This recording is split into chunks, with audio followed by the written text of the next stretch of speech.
Ok, donc on va commencer. Je vous invite à ouvrir la parole de Dieu dans l'évangile de Jean, chapitre 20. Jean, chapitre 20.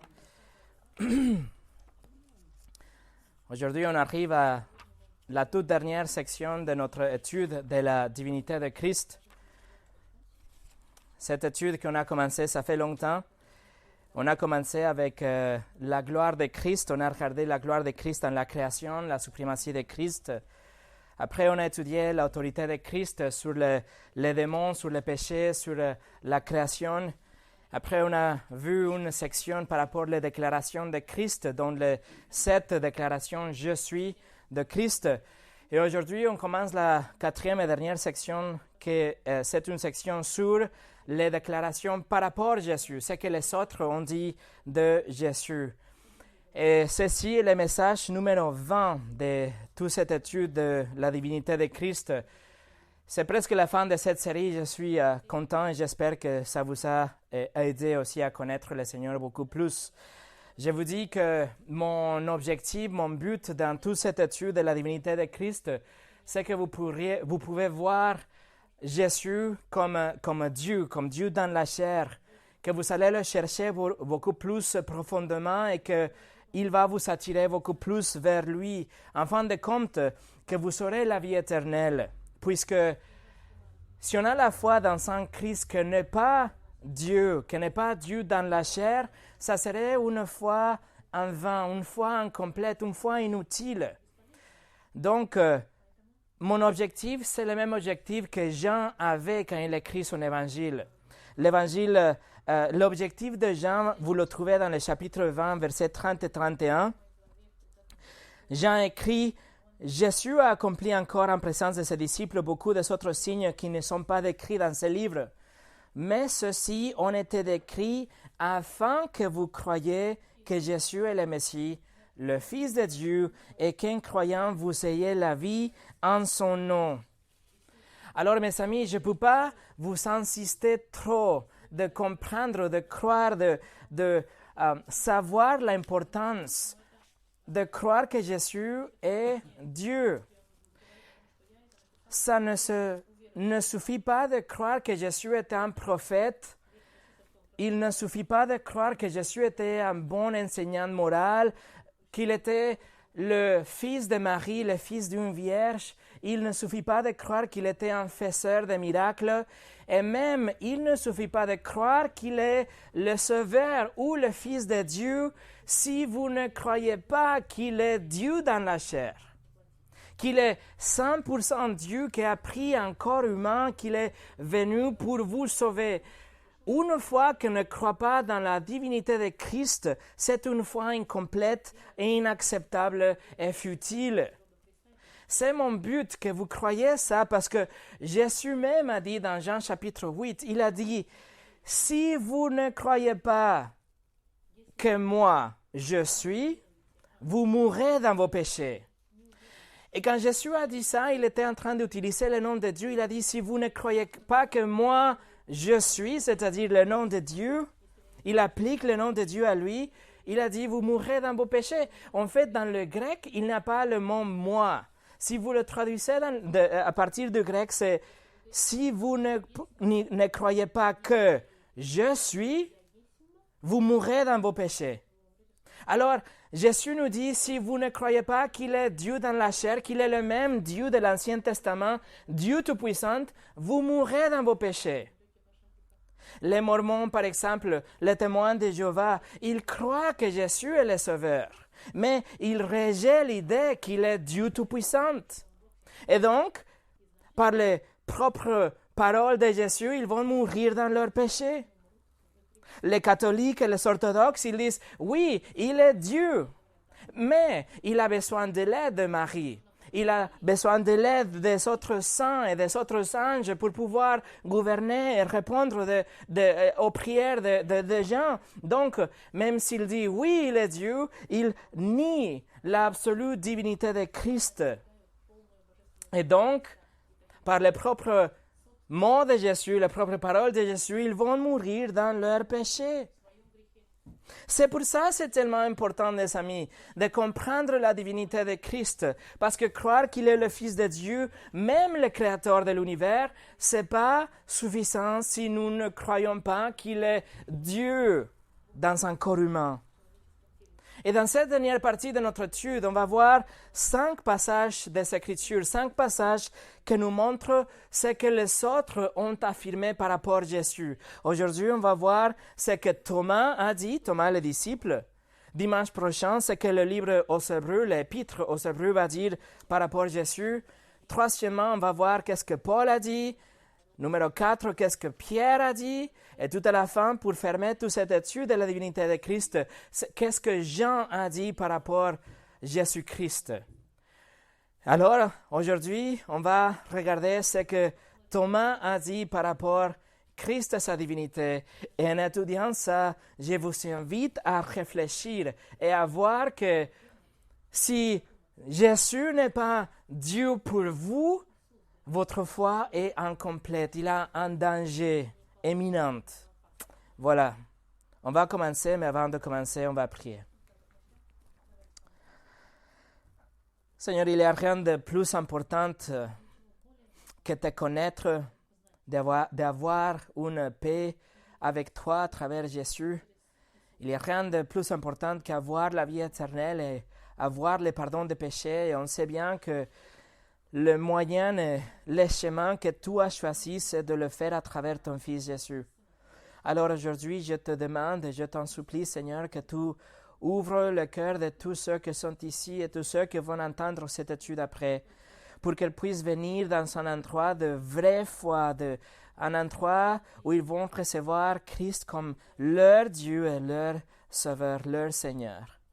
Seigneur, bénis chaque personne ici. Remplis-nous avec ton Saint-Esprit pour qu'on puisse avoir la connaissance, la sagesse et la foi pour croire en toi comme tu veux qu'on croie. Au nom de Jésus. Amen. Alors, le message d'aujourd'hui s'appelle donc « Thomas a dit, mon Seigneur est mon Dieu ». Thomas, mon Seigneur est mon Dieu. Avant de regarder notre texte, il faut se rappeler du contexte. Dans le chapitre 20 de Jean, Jésus est déjà mort, mais aussi il vient de ressusciter. Le chapitre 20 commence avec le tombeau qui est vide. Jésus a été déjà vu par Marie de Magdala et par des autres disciples, mais dans cette occasion, quand Jésus est apparu au milieu des disciples, Thomas, le disciple, n'était pas là pour voir Jésus. OK? Donc, on va commencer notre texte à partir du verset 24 jusqu'au 29. Jean chapitre 20, verset 24 jusqu'au 29. Thomas, appelé Didyme, l'un des 12, n'était pas avec eux lorsque Jésus vint. Les autres disciples lui dirent donc, « Nous avons vu le Seigneur. » Mais il lui dit, « Si je ne vois pas dans ses mains les marques de clous, si je n'y mets pas mon doigt et si je ne mets pas ma main dans son côté, je ne croirai pas. » 8 jours après, les disciples de Jésus étaient de nouveau dans la maison et Thomas se trouvait avec eux. Jésus vint alors que les portes étaient fermées, s'étend au milieu d'eux et dit, « Que la paix soit avec vous. » Puis il dit à Thomas, « Avance ton doigt ici et regarde mes mains. Avance aussi ta main et mets-la dans mon côté. Ne sois pas incrédule, mais crois. » Thomas lui répondit, « Mon Seigneur et mon Dieu. » Jésus lui dit, « Parce que tu m'as vu, tu as cru. Heureux ceux qui n'ont pas vu et qui ont cru. » Voilà notre texte d'aujourd'hui. Comme vous pouvez voir, il y a 3 étapes, 3 pas dans ce récit. C'est la division qu'on va utiliser aujourd'hui pour l'étudier. On a en premier le doute. Deuxièmement, on a le défi. Et finalement, on a la foi. On commence donc avec le doute de Thomas, versets 24 et 25. Thomas, appelé Didyme, l'un des 12, n'était pas avec eux lorsque Jésus vint. Les autres disciples lui dirent donc, « Nous avons vu le Seigneur. » Mais il leur dit, « Si je ne vois pas dans ses mains les marques de clous, si je n'y mets pas mon doigt et si je ne mets pas ma main dans son côté, je ne croirai pas. Alors Thomas faisait partie des 12 disciples. Ça fait 3 ans que Thomas a marché avec Jésus. Ça fait 3 ans qu'il est ensemble avec les autres disciples et avec Jésus. Il a vu tous les miracles. Il a entendu tous les discours, tous les enseignements de Jésus. Mais en même temps, Thomas est sûr que Jésus est mort. Parce que 3 jours plus tôt, Jésus était crucifié d'une façon cruelle. Donc Thomas est sûr que Jésus est mort. Jésus est apparu aux autres 10 disciples qui étaient tous ensemble dans une chambre par la crainte des Juifs. Et une fois quand Thomas est revenu pour voir ses amis, les disciples, il les reçoit avec cette nouvelle incroyable. Les autres disciples disent « Nous avons vu le Seigneur ». Nous pouvons juste lire dans les versets 24 cette expression, nous avons vu le Seigneur, mais il faut s'imaginer la scène, l'excitation, leur agitation. Vous pouvez vous imaginer les larmes de joie que les disciples avaient quand ils ont reçu Thomas. Vous pouvez imaginer le langage corporel quand ils ont ouvert la porte et Thomas rentre et il crie « Nous avons vu le Seigneur, Thomas !» Thomas est prêt à croire, mais il est prêt à croire que les disciples sont fous. Il n'est pas prêt à croire ce que les disciples disent. Il est convaincu que Jésus est mort, il a vu crucifié. Alors, c'est tout simplement trop beau pour être vrai. Thomas dit, non, de quoi vous parlez? Je ne crois pas. Thomas, il demande une preuve physique. Thomas n'est pas prêt à se laisser amener avec l'euphorie ou pour l'amener de cette euphorie des autres disciples. Et en fait, quand on voit le verset 25, c'est marqué les autres disciples lui dirent, mais en grec, c'est un verbe en continu. C'est une action que ça répète et ça répète. Ça dénote cette activité continue, en continu des disciples. Thomas rentre dans la pièce et il répète, nous avons vu le Seigneur, nous avons vu le Seigneur, Thomas, nous avons vu le Seigneur. Mais Thomas, tout simplement, refuse de croire. Et les prochains 8 jours de Thomas, ça va être 8 jours de doute, d'amertume, de douleur, d'incrédulité.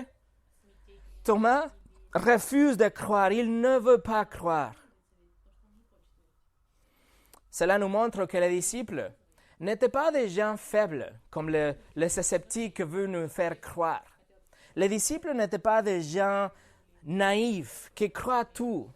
Les disciples n'étaient pas des gens qui étaient stupides. Thomas, il ne veut pas se laisser prendre avec l'euphorie et l'excitation des autres. Il ne veut pas être convaincu s'il n'y a pas une preuve. Il ne se laisse pas amener par les vagues de cette déclaration et cette émotion que les autres disciples ont. Il veut être raisonnable. Il est quelqu'un de réfléchi. Et donc Thomas dit non. Je doute. Au moins, s'il n'y a pas d'une preuve physique, je ne veux pas croire. Thomas était étiqueté comme quelqu'un de douteux. Il y a des expressions dans des cultures qu'on appelle quelqu'un Thomas quand il doute beaucoup. Mais en réalité, il faut comprendre, mes amis, que les autres disciples, ils savaient aussi douter. Avant de la résurrection, avant d'avoir vu Jésus ressuscité, les autres disciples, ils avaient douté aussi. Marc chapitre 16, Luc 24. Ils savaient même douter les prophéties qu'avaient prédit la résurrection de Messie. Dans Jean 20 et Luc 24, on voit que tous les autres disciples avaient aussi douté. Alors, qu'est-ce que fait la doute de Thomas différent des autres doutes? Ou qu'est-ce que fait Thomas que soit différent aux autres disciples qui avaient aussi douté? La réponse, je pense que c'est la doute, c'est le produit de cet mélange de douleur et de chagrin à cause de la mort de son ami. Après la mort de Jésus, il a tellement de peine qu'il doute, mais il refuse de croire. Il a perdu tout espoir. Thomas, il a conclu dans son cœur, il a dit, Jésus était mort, donc tout était affreux. Il y a rien que pour me changer, il n'y a rien que pour me donner de l'espoir. Jésus est mort. C'est cette peine et cet chagrin qu'il a qui fait qu'il refuse de croire. Numéro 2, le défi. Versets 26 et 27. 8 jours après, les disciples de Jésus étaient de nouveau dans la maison et Thomas se trouvait avec eux. Jésus vint alors que les portes étaient fermées, s'étend au milieu d'eux et dit « Que la paix soit avec vous ». Puis il dit à Thomas « Avance ton doigt ici et regarde mes mains. Avance ta main et mets-la dans mon côté. Ne sois pas incrédule, mais crois. » Alors Jésus se matérialise au milieu de cette chambre. Il avait fait la même chose 8 jours plus tôt. Mais ici, Jean est spécifique quand il est en train d'écrire son histoire. Il veut préciser que Thomas était là. Et on a l'impression que juste après, il salue à tout le monde, il tourne son regard vers Thomas directement, il se concentre sur Thomas et il conteste son incrédulité avec la preuve physique de sa résurrection. Jésus n'a pas besoin vraiment de montrer ses mains à Thomas, mais dans sa compassion et dans sa gentillesse, il accorde la requête de Thomas, il donne ce qu'il cherchait. Et cela nous montre que Dieu ne vous abandonnera pas lorsque votre foi est faible. Lorsque votre foi est par terre, il va vous montrer quelque chose, il va vous donner ce que vous cherchez. Avec condescendance, il va vous donner des choses, il va vous donner de la foi, il va vous aider dans votre incrédulité. Grande est sa fidélité, comme on change de temps en temps, et il me gardera aussi. Quand ma foi est faible, il est là pour me soutenir. 2 Timothée chapitre 2 nous dit, si nous sommes infidèles, il reste fidèle. Lui reste fidèle, car il ne peut pas se renier lui-même. Alors, Jésus apparaît et il répète avec amour, c'est le même mot que Thomas avait dit 8 jours bientôt, plus tôt. Thomas avait dit, si je ne vois pas dans ses mains la marque des clous, si je n'y mets pas mon doigt et si je ne mets pas ma main de son côté, je ne croirai pas. Alors Jésus apparaît, il répète la même chose. Il dit, avance ton doigt ici, regarde mes mains, avance ta main et mets-la dans mon côté. Ne sois pas incrédule, mais crois. Jésus répète la même chose, mais à l'envers. Il invite à Thomas à regarder l'évidence et croire. Jésus répond à la requête de Thomas. Parce que le doute de Thomas s'était connecté avec ce profond chagrin qu'il avait, avec cet amour intense que Thomas avait envers Jésus. Et Jésus fournit, il donne la preuve empirique, la preuve physique qu'il avait besoin pour croire. En fait, quand ils sont retournés à Béthanie pour guérir Lazare, les disciples ont dit à Jésus, mais pourquoi tu vas rentrer si les Juifs ils vont te tuer? Et c'est Thomas qui a dit, c'est pas grave, on va aller ensemble, on va mourir avec lui. Voilà l'amour de Thomas qu'il avait pour Jésus. Mais regardez à la fin, qu'est-ce que c'est ce que Jésus dit à la fin de verset 27. Jésus dit, ne sois pas incrédule, mais crois. Ça c'est un impératif. Ça, c'est un ordre. Jésus, carrément, il demande, il ordonne à Thomas, il dit, arrête ton incrédulité et crois. Jésus dit, c'est fini, c'est bon, maintenant tu crois. Veuillez noter que Jésus a fait pour Thomas ce qu'il avait fait pour les autres 8 jours plus tôt.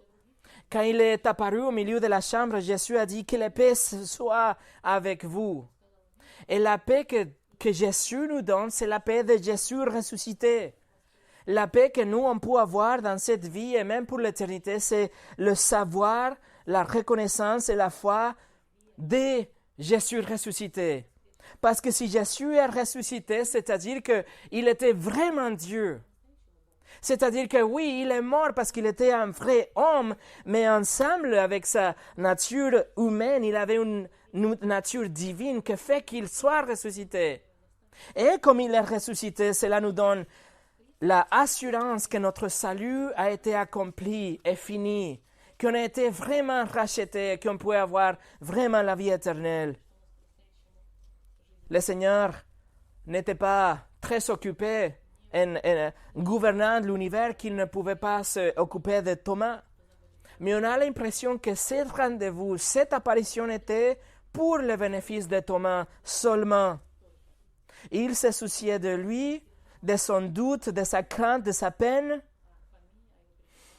Et il n'est pas venu à Thomas avec une forte réprimande. Jésus n'est pas venu et dit « Honte à toi, Thomas, pourquoi tu ne crois pas ?» Non, au contraire, il apparaît, il dit « Que la paix soit avec vous. Thomas, tu vas voir, regarde. » Voilà l'amour de Dieu. Et c'est une des choses qu'on célèbre lors de la Sainte Seine. Nous nous souvenons des blessures de Jésus, nous nous souvenons de ses mains qui ont été percées, son côté aussi. On proclame que Jésus est vraiment mort, mais qu'il est vraiment ressuscité, qu'il est vivant aujourd'hui et qu'il va revenir et qu'il nous donne une paix réelle aujourd'hui grâce à ses résurrections et une paix éternelle grâce à la vie éternelle que nous on aura aussi. Numéro 3, la foi. Versets 28 et 29. Thomas lui répondit, « Mon Seigneur et mon Dieu. » Jésus lui dit, « Parce que tu m'as vu, tu as cru. Heureux ceux qui n'ont pas vu et qui ont cru. » Mon Seigneur et mon Dieu. Ces phrases, cette déclaration est considérée probablement la plus claire déclaration, affirmation de la divinité de Christ dans le Nouveau Testament. Thomas a utilisé les deux mots les plus élevés qu'il pouvait trouver. Il a dit « Mon Seigneur », c'est le grec « kurios », que ça veut dire, c'est la traduction en fait du nom de Dieu de l'hébreu au grec. Et « Mon Dieu », c'est le mot « théos », le mot pour Dieu. Il dit « Mon Seigneur et mon Dieu ». Et Merrill Tenney, un professeur du Nouveau Testament et de grec, a dit ça. Il écrit pour un juif d'appeler un autre humain « Mon Seigneur et mon Dieu » serait presque incroyable. Thomas a la lumière de la résurrection et applique le titre de Seigneur et de Dieu à Jésus, ces deux appellations étant des titres de divinité. Il n'y a pas de question avec cette déclaration magnifique. Il est en train de déclarer et affirmer la divinité de Christ. Il dit, oui, tu es Dieu, tu es Seigneur. Mais bien sûr, il y a des groupes comme les témoins de Jéhovah qui vont nier la divinité de Christ et qui vont dire que Thomas était confus dans ce moment-là, qu'il ne savait pas ce qu'il disait. Mais vraiment, et ils vont dire aussi que quand Thomas a dit ça, il a regardé Jésus, il a dit « Mon Seigneur » et qu'après Thomas, il a regardé vers le ciel, il a dit « Et mon Dieu ». Mais vraiment, quiconque voit autre chose que la divinité d'ici, la divinité de Christ ici, doit imposer avec force au texte des conclusions malhonnêtes et préméditées. Mais si on laisse le texte parler lui-même, on ne peut pas échapper le fait que Thomas a dit « Tu es Seigneur et tu es Dieu ». Non, tu es mon Seigneur et mon Dieu. La divinité de Christ est claire. Et en fait, tous les arguments contre la divinité de Christ, ils s'arrêtent ici, parce que Jésus n'a pas corrigé Thomas. Les autres disciples n'ont pas chargé Thomas avec la blasphème pour appeler Jésus Dieu, mais c'était tout à fait clair pour tout le monde. Pour chacun d'entre eux était clair, Jésus est Dieu. mon Seigneur et mon Dieu. Veuillez noter que Thomas n'a pas dit « Tu es le Seigneur de tout et tu es le Dieu de l'univers ». Mais il a fait personnel, il a rendu personnel. Il a dit « Tu es mon Seigneur, tu es mon Dieu ». Quelle déclaration plus magnifique qu'on trouve ici de Thomas. Spurgeon a dit par rapport à ça, Thomas maintenant déclare solennellement la foi qu'il avait rejetée. « Je ne croirai pas, avait-il dit, à moins que. Maintenant, il croyait nettement plus que certains d'entre les autres apôtres, et il le déclare ouvertement. Voilà la déclaration de Thomas. Et est-ce que vous avez déjà confessé la même chose de votre cœur? Est-ce que vous avez cru et confessé que Jésus est votre Seigneur, c'est-à-dire votre Maître, votre Roi, votre Sauveur, votre propriétaire? Voilà qu'est-ce que ça veut dire Seigneur. Est-ce que Jésus est votre Dieu, c'est-à-dire le Créateur, le Souverain, votre seul espoir? Voilà à quoi ça ressemble, la foi qui sauve. Une foi qui disent « Moins que ça, c'est pas la foi qui sauve. » Premièrement, Jésus est Seigneur. Il faut comprendre que dans ces jours-là, le peuple, les gens, ils devaient confesser que le César était le Seigneur. Ils devaient confesser César et le Kurios en grec. Ils devaient dire que l'empereur était le chef, que l'empereur était le maître, que l'empereur de Rome était le propriétaire de tous.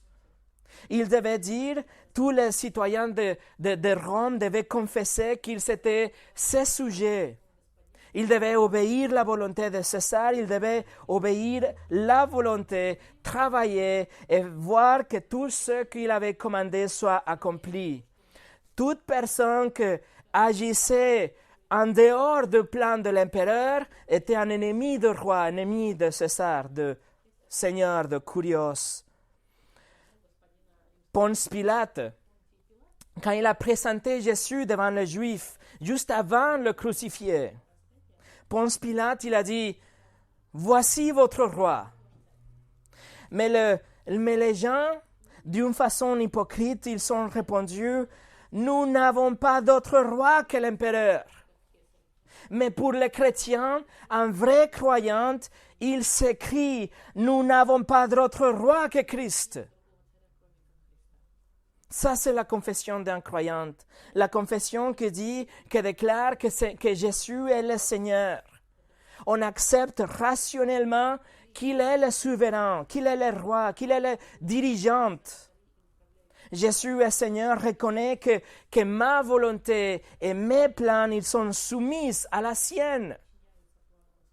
Que mes priorités, ils sont basées sur ce que Jésus veut pour moi. Pourquoi? Parce qu'il me possède. Je lui appartiens. Je me plie devant lui. Jésus est Seigneur, ce n'est pas seulement quelque chose qu'on dit avec notre bouche, mais nous le démontrons avec notre attitude, avec notre pensée, avec nos paroles, avec nos actions quotidiennes. Jésus est Seigneur, il le met en tête de notre liste de tâches. Jésus est Seigneur, il le met en tête de nos affections, de nos plans, de nos résolutions. Il est avant votre famille, avant vos loisirs, avant vos portefeuilles, avant vos amis. Tout simplement, bref, il est avant vous, avant tout ce que vous avez et par-dessous de tout. C'est ça, Jésus est Dieu. Jésus est Seigneur, pardon. Et s'il est vraiment votre Seigneur, alors vous avez confiance qu'il va vous protéger, qu'il va vous guider, qu'il va pourvoir pour vous, qu'il est votre roi, que vous protège et vous aime. Jésus est Seigneur. Voilà qu'est-ce que ça veut dire. Mais dans ces cas, et pour moi, Jésus est mon Seigneur. Deuxièmement, Jésus est Dieu. Thomas a dit, mon Seigneur est mon Dieu. Dieu, mon Dieu, ça veut dire que le Dieu invisible, le Dieu de l'univers, il a devenu une personne dans la personne de Jésus-Christ, dans le premier Noël. C'est-à-dire que Jésus est le créateur de l'univers, qu'il est le gouvernant du cosmos, qu'il soutient toute la vie. Jésus doit être le seul que vous louez, celui à qui vous chantez, vous dépendez de lui et il vous donne la vie et la vie éternelle. Dieu, Jésus est Dieu, ça veut dire qu'il est le vrai Dieu, qu'il n'a pas d'autre Dieu pour vous, qu'il est le législateur, qu'il est le juge ultime des morts et des vivants. Jésus est Dieu Tout-Puissant. Jésus est le Dieu Tout-Puissant, le seul Dieu omniscient, omniprésent, avec un amour infini, un amour parfait. Jésus est Dieu, ça veut dire que ses miséricordes sont nouvelles chaque matin, qu'il ne dort, qu'il ne se fatigue pas, qu'il est prêt à entendre vos prières, qu'il est notre refuge, notre bouclier, qu'il donne la vie, mais aussi qu'il la reprend. Jésus est Dieu, ça veut dire qu'il est parfait, qu'il est glorieux, qu'il est majestueux, qu'il est éternel. Jésus est Dieu. Jésus est mon Dieu. La confession de foi d'un chrétien ne peut pas être mieux que ça. Mon Seigneur est mon Dieu. Et la confession d'un chrétien ne peut être moins que ça. C'est une vérité dans laquelle ou par laquelle on va vivre. Et c'est une vérité et par laquelle on va mourir. Et c'est une vérité avec laquelle et par laquelle on aura la vie éternelle. Jésus est mon Seigneur et mon Dieu.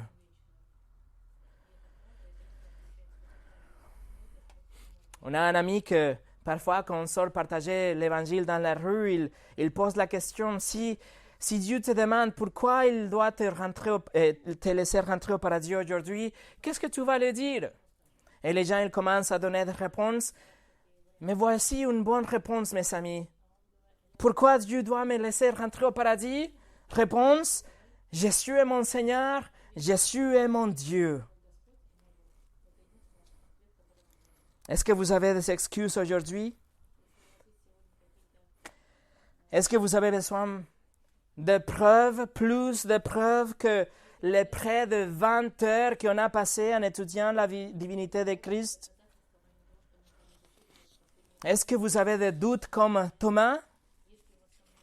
Et vous dites, oui, mais Thomas, il a quand même vu Jésus physiquement, bien sûr, il avait un avantage. Moi, j'adorerais Jésus si je le vois, mais je ne le vois pas. Mais mes amis, on a quelque chose que c'est encore mieux, beaucoup mieux que l'épreuve physique de Jésus ressuscité. Et ça, c'est la Bible. Laissez-moi vous montrer. On va aller ensemble à Luc chapitre 16. Luc chapitre 16. Jésus est en train de donner une parabole.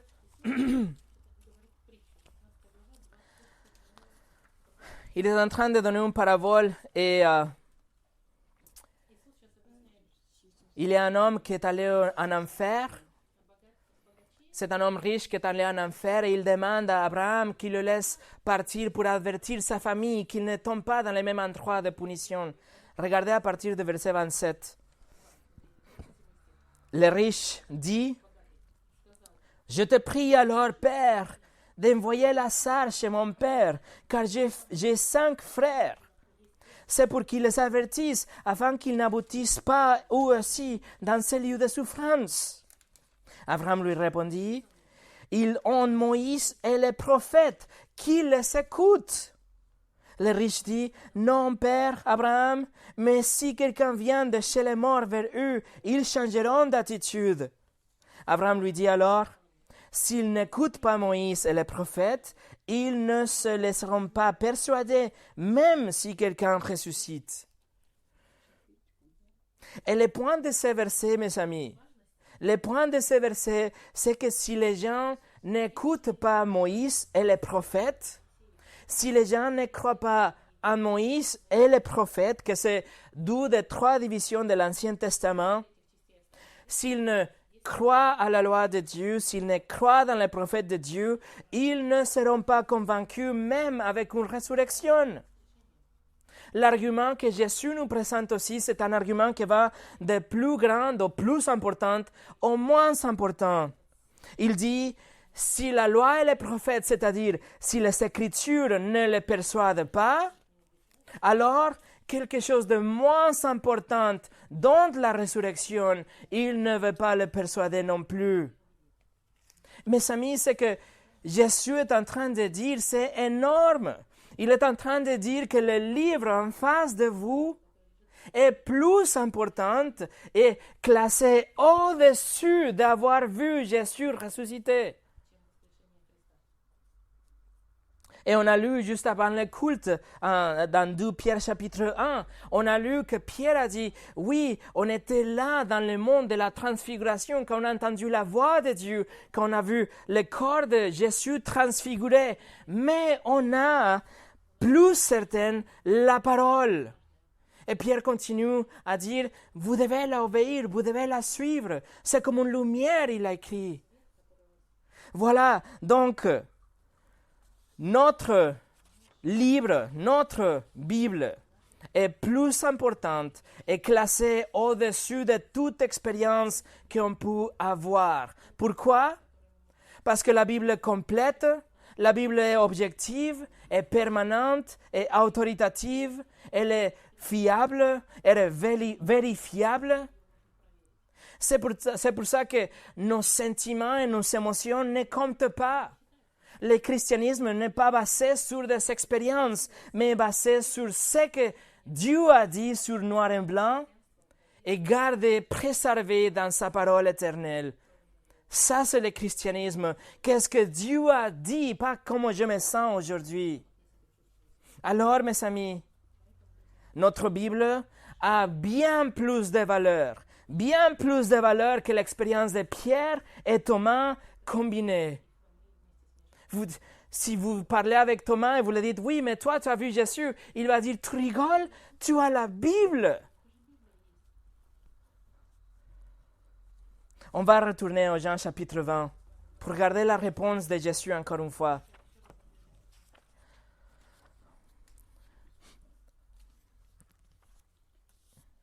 Jean chapitre 20, regardez la réponse de Jésus dans le verset 29. Parce que tu m'as vu, tu as cru. Heureux ou bénis ceux qui n'ont pas vu et qui ont cru. Alors Jésus reconnaît que c'était un privilège pour Thomas de l'avoir vu, voir le corps de Jésus ressuscité, bien sûr, mais c'est quelque chose qui ne va pas se reproduire après ça.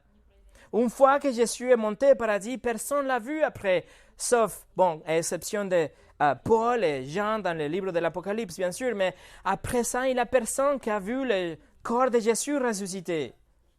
Et Jésus ici nous dit qu'il y a une bénédiction prononcée dans tout le monde, tous les gens qui vont croire sans avoir vu Jésus ressuscité.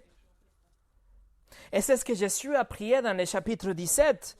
Jésus est en train de prier et il dit, je ne prie pas pour eux seulement, c'est-à-dire les disciples en face de lui. Il dit, mais encore pour ceux qui vont croire à travers de leurs paroles.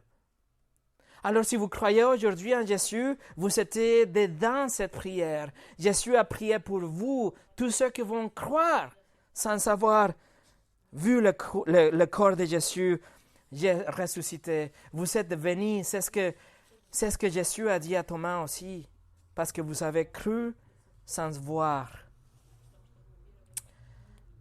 L'écrivain de l'Épître aux Hébreux a dit, or la foi, c'est la ferme assurance des choses qu'on espère, la démonstration de celles qu'on ne voit pas.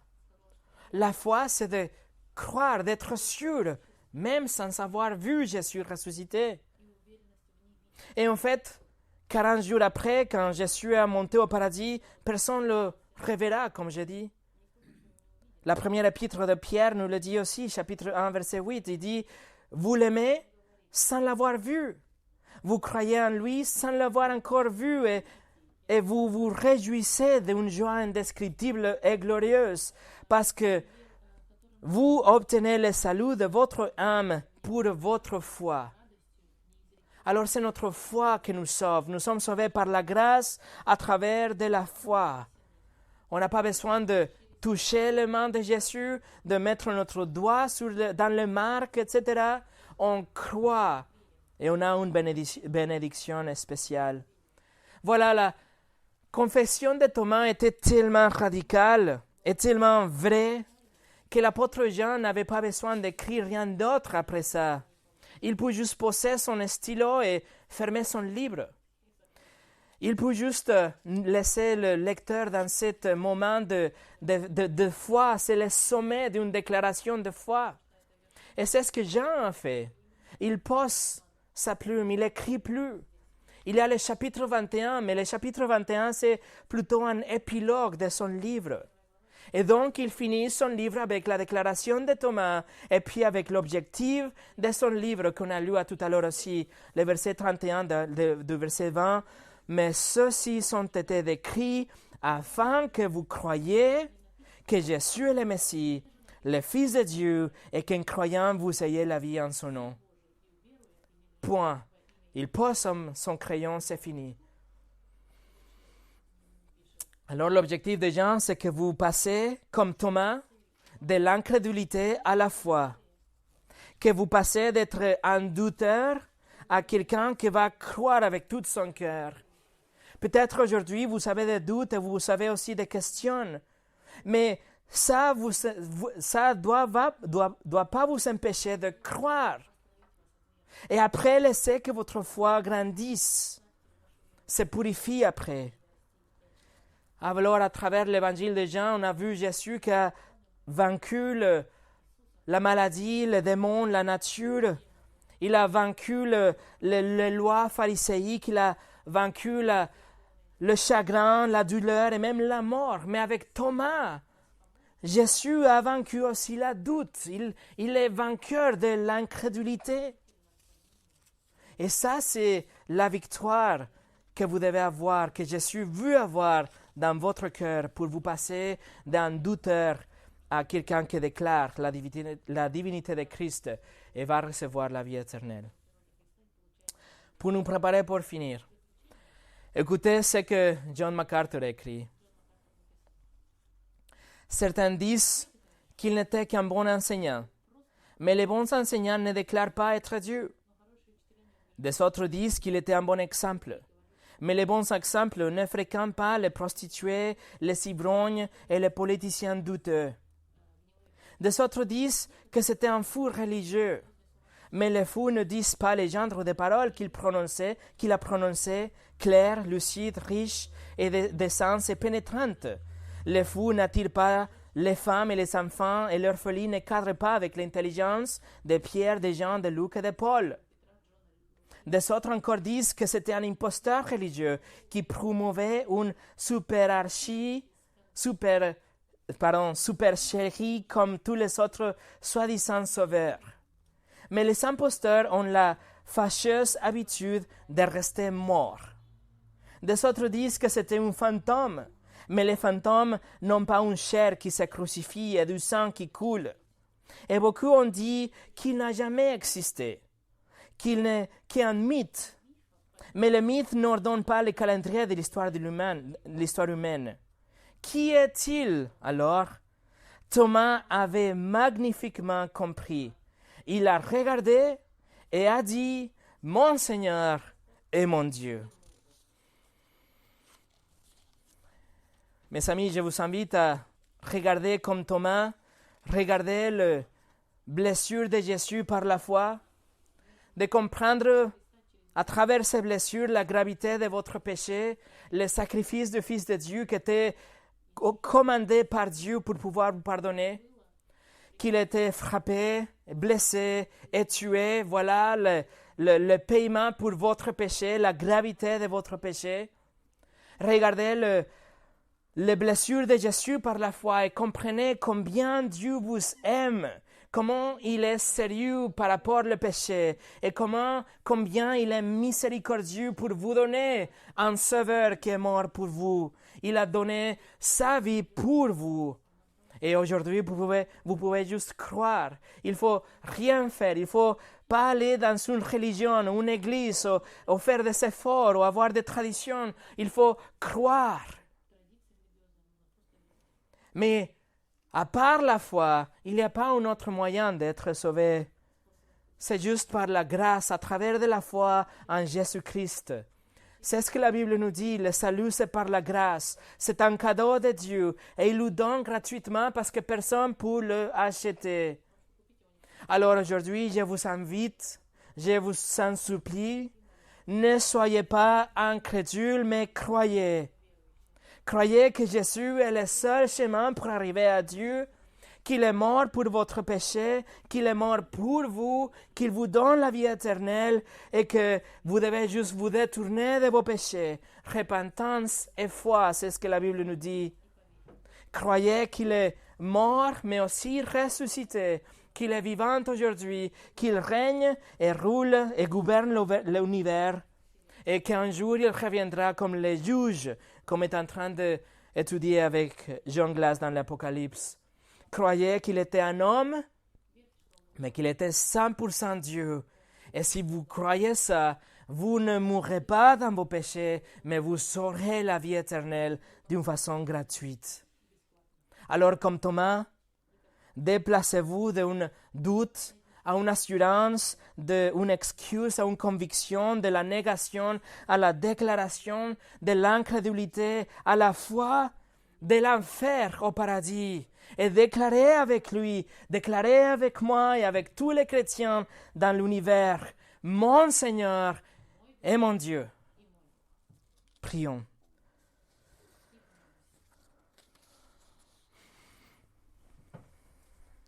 Seigneur, je te demande de te révéler à tous ceux qui n'ont pas la foi en toi, à tous ceux que leur foi est incomplète, que leur foi n'est pas solides, qui ne sont pas encore compris la divinité de Christ, qu'on peut arriver dans un endroit de soumission et d'accepter la seigneurie de Christ dans leur vie, qu'ils continuent à vivre une vie de péché, une vie éloignée de toi. Seigneur, je te prie que tu le touches et que tu te révèles à travers ta parole pour qu'elle vienne, qu'elle arrive dans cet endroit de repentance et foi authentique comme Thomas. Et pour nous tous ici réunis, Seigneur, que cette déclaration nous rappelle que Jésus est vraiment le Seigneur. Et s'il est vraiment le Seigneur, on a des responsabilités envers lui. Il doit être notre première place, la première place dans notre vie.